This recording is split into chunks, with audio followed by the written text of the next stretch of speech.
Hi everyone! Before we begin, let me explain what this video is not. It is not to try and convince you to play the N64 version rather than the 3DS remaster of Majora's Mask. In fact, I very much recommend the opposite to a new audience. This is to instead offer reason for it not being a total replacement, to avoid discarding the original entirely to make more room on that game shelf. So I encourage you to take that cartridge out of the trash, dust it off, and apologize. And let's discuss why with my reasons for how the original still matters at a time where a shiny new remake exists. I see a lot of people calling it ugly, and honestly, you'd think I would defend that point, but as a whole it's hard to argue against. The jump from perfection in pixels to full models for the first time ever caused visuals to suffer for this 5th generation of consoles. This is why I was elated the 3DS version was announced on November 5th, 2014. Honestly, I remember being almost in tears when I saw a spoiler thumbnail for a new render of the moon. Not even because I got to play a new version of my favorite game, but because a second wave of gamers would get to experience it for the first time. One of my go-to points on the expired visuals, including low resolution, is how the background trees of this game are assembled. It's tree wallpaper, in that the devs most likely spread trees.png on a blank wall and called it a forest. This isn't a bad thing, my point is that they were limited by hardware and had to find clever ways around this. It'd be purposeless and probably impossible to do what the 3DS version did and still have this game running well. So, in looking at the N64 as a stepping stone to realism, it's easier to appreciate the polygonal graphics as a relic of history than anything else. My first driving point is to try and not consider N64 Majora to be as aesthetically appealing as a pile of garbage. There is zero question as to which looks better, but with a new perspective, the original really isn't so bad. Except for this onion, it's a 2D texture blurrier than Damon Albarn without his glasses, and you'd be pleasantly surprised by the little details that differ between versions. As an example, the algae growing beneath the waters of the clock tower resemble N64 controllers. Just squint at it. And the stairs in the Astral Observatory are an appealing rainbow color, adding to the mystique. It's fun to compare and contrast both versions this way, as there's plenty of things removed to be replaced with something just as cool.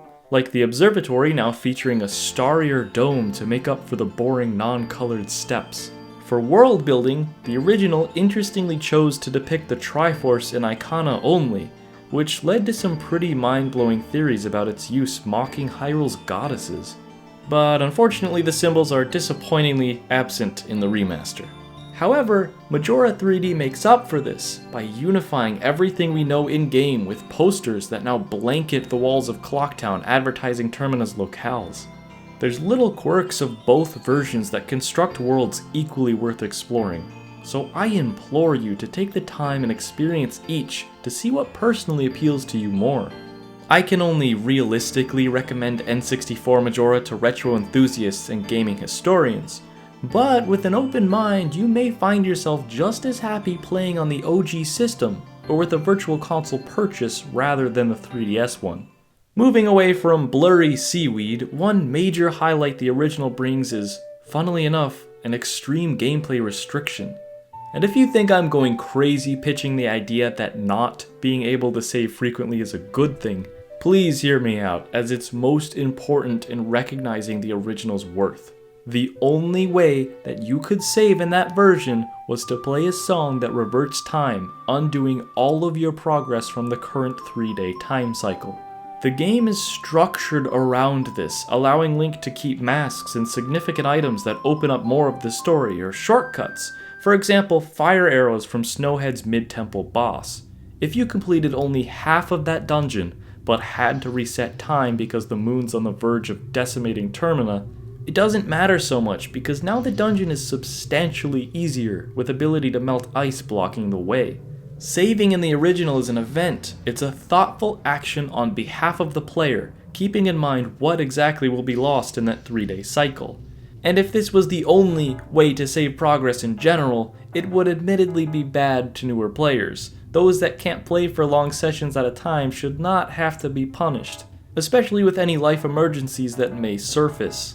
While this actually was the only way to save in the Japanese version, all other regions gave a solution: owl statues to work as temporary saves for this very dilemma. So if you're in the middle of a dungeon and Grandma suddenly starts choking on her supper in real life, you can go to any owl statue to temporarily save and quit, and make it to her funeral in time. The game file will be in a frozen state, saved for as long as the file is untouched. Then, when loaded back up, the game resumes as if you never visited the statue. Think of it like pausing a game and putting it into sleep mode on a 3DS, with no worry of running out of battery. This is a really nice feature. It's a clever fix to inconveniencing without sacrificing that one-shot only gameplay. This adds a lot of depth in time management, deciding whether it's worth redoing this one section or seeing it through to the end. And that's challenging.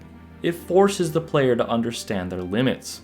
In the case of a lengthy side quest, if there's a time-sensitive moment, like ensuring these ghosts don't get to the barn and kidnap Romani before the light of dawn, it adds weight when knowing you can't simply revert to a save you just made minutes ago and try it immediately again. You messed up. You let this poor girl get kidnapped by aliens, and you get to see the consequence of what happens to her when she's returned the next day. You have to live with it for that moment, because chances are you're not going to want to reset your progress at that point. This makes for a much more frustrating, yet satisfying and lasting mechanic, especially when the situation is dire like this and depends entirely on your skill. So some subtle story meaning on a philosophical level is gone. As an example, the time cycle where you failed to retrieve Kafei's wedding mask at a critical moment is one where he's trapped with a hopeful Anju waiting for him moments before the moon crashes. If Link didn't keep up communication between these two characters, Anju would spend her final moments with family, rather than waiting alone for Kafei. Again, this means I recommend the enhanced version to newcomers, so long as it's understood the original restrictions and why they're special. Technically, that depth is still there in the code, but it's something the players are going to avoid because they can. It's critical thinking more likely to be dismissed simply breezing through retries. If you're a Majora's Mask 3D player then, challenge yourself sometime and try not to use these repurposed permasaves. It could add a lot to your experience. So that essentially wraps things up. There's tons of smaller reasons someone would choose to play the original too, like all the different options for controller configurations: GameCube, Wii Classic Controller, Wii U Gamepad, Satan's Forked Prong, instead of the rather uncomfortable 3DS. The game's display is also better optimized for the big screen, until an upscaled 3DS port arrives for the Switch, but honestly these are all lesser aspects. Even the modified Zora controls or the new boss mechanic fans seem to dislike aren't nearly as much of a deterrent as my main points. So I wanted primarily in this video to address those that won't touch the original for visual complaints, and bring light to the out-of-box saving idea that, while more difficult, pushes Majora's Mask's core intellectual concepts. As a companion piece for, and combined with its younger sibling, this big brother makes for a timeless piece of media that deserves archive as one of the best. Alright everyone, and with that I have concluded Majora's Mask month for March of 2018. Sorry it's a little past April at this point, explanation in the comments, but I'll be back next year with more countdown lists and interesting discussion videos on my favorite game. And in between that long span of time, of course, there will be all kinds of Nintendo and gaming related stuff. I'd be ecstatic if you stay to check it out, so look forward to a whole lot more content and I'll see you next time.